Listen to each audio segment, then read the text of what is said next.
कैलू बर्बाद तो बर्बाद रही हो। अरे बाप रे बाप रे बाप। जिंदगी कैलू बर्बाद तो बर्बाद रही हो। अरे बाप रे बाप। कि जवान दिल बाड़ू दर्द दर्दिया याद रही हो।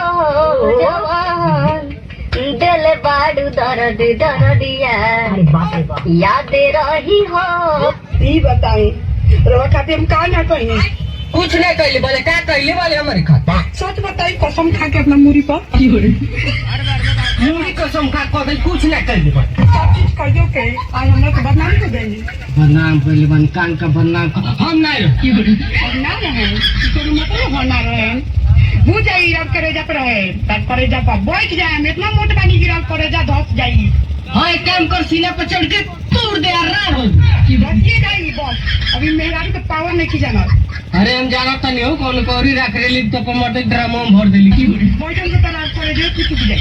अब तू काम छोड़ो माई रे बाप रे माई मिटावला के तोरा तरफ रे का करी। अरे भातारू तारा भी ना रे मम्मा छरा रे दादा। अरे हमारे तलाक देने के कारण है तू और पदावा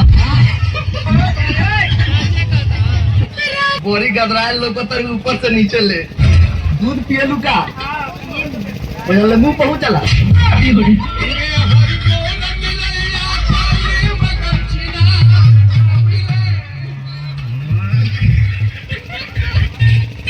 कि दिया में तेल डलवा के अगरबत्ती बनतारू दिया में तेल डलवा के अगरबत्ती बनतारू और 10 जगह मुंह मरवा के छिनरो सत्ती बनतारू।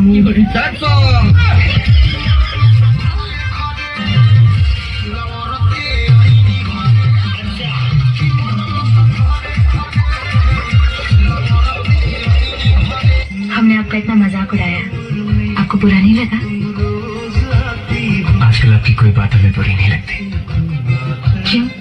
कौन छिनरी को हतानी ये तरह के छिनरी को हतानी मार हमको माफ कर दो।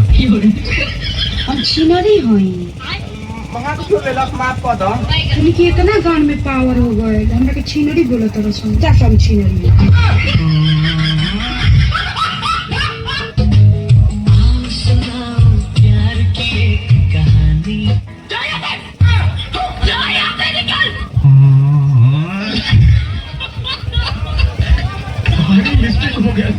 एगो दोस्त हमारे लड़की के चक्कर में पगलाई रहा था।